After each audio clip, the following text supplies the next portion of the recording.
Yeah. But let's come to the COVID moment situation right now, because that's what we're talking about.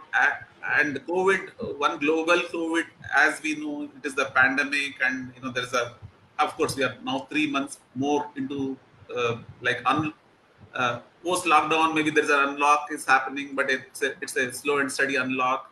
So then, give us a perspective on the current. Recruitment, or a freeze of recruitment, or whatever it is, give us a little quick perspective take on that, because that would be something that, because you have the vantage point to look at it, right? Yeah. See, let me try and put the context the way, I like the way you put that, the flight and flight.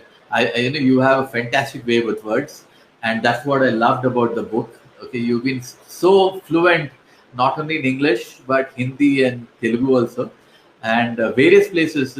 I could relate to it because in things like even one of the songs that you said, Amol Palekar, Aane Wala Pal and stuff. It's very, because when we grew up reading management books back in younger days, most of the stories were related to American businesses and IBMs and Procter and Gamble and stuff like that. And those were totally alien to me. Okay, so I've always relished reading Indian authors because they talk about touch points which are more something we can relate to. And your book is amazing. I mean, I just any page you pick up, you talk about contrasting styles of Viru and Jay, and immediately Sholay is something, I'll probably remember cinema much better than the teachers what school taught us. Okay, and even so your book has been written really well, and so if I were to kind of talk about transition, I would take it in a slightly different manner, because what has happened in India is we've kind of over the last 72 years, India has grown. I mean, the psyche has been that we have to, individuals were stereotyped. Okay, in the sense, it was always told when I was kid that the only careers which will succeed are engineering, medicine, something like that. So we all grew up saying that what is a successful career, and even now, I mean, if I meet parents, I mean, exactly the question you have talk about COVID and what will happen to the jobs. See, personally, I feel instead of worrying about the world, okay, if you were to start off with inside out approach, because each person is a very unique individual, okay, having a set of values, having a set of skills, and I would feel that it's better off that we try and bank on that, on how we can be the best version of ourselves, doing things what we like doing, okay, doing things what we are good at.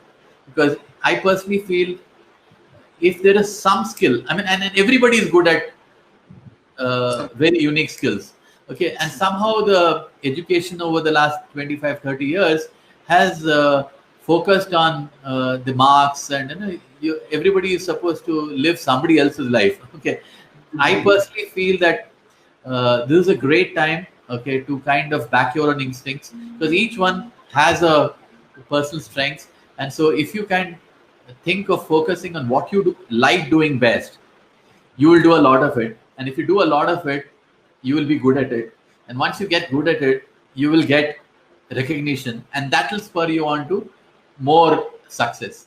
So today, I personally feel jobs, while you see unemployment, etc., it's because we are trying to have a one-size-fits-all kind of a solution. More than ever today, there are so many opportunities, okay, and we all need to be good at one skill or two skills. That's all we need to be. And today, fortunately, because of globalization and the technology and the rapid acceleration of both, we can be good at whatever we are, but we need to be world class. Okay, and that I really don't think that's a problem, provided we are focused on what we do. So this is what I personally feel. Okay, so things are destined different from the time you and I were born. Right. But if I were to kind of tell you in terms of the job scene also, I would probably relate to something which I think Rajiv Talreja mentioned in one of the famous videos which went viral. He talked about industrial economy, information economy, and now the social economy. Okay, and Actually, I did therefore, that Talreja as well myself, because I attended Talreja's 3-day space workshop 18 months ago. So, so in a way, my book actually got little influenced by Raja Talreja also. Yeah. correct. So he and I what took me half an hour to explain, he explained in 2 minutes. Okay, and he kind of industrial economy, information economy, and social economy. So he said in industrial economy, which our parents kind of were there, people kind of joined an organization and retired. It was a lifetime employment for them. Okay, Right. and the employer decided what skills were required. So the employer would provide you the skills and promote you to kind of the next level and take care of you. In the information economy, which probably began in late 90s, where all these internet kind of came and the choices came in, we could see that we all of us are probably beneficial of that, and then we started changing job once in 3-4 years. Okay, whereas the people who are born post 2005-6, they are part of the social economy, and they really don't think and they don't have to respond the way we did it. So today, most people want to do what they want, where they want, how they want, and stuff like that. Okay. Yeah. So, so the concept of job itself is changing, and therefore, if you had permanent jobs in the first sector, okay, by the time the information economy came, there was no sanctity of a permanent job, because anyway, people are changing jobs in once in 2-3 years. Okay, and I personally feel today's people, they are not motivated by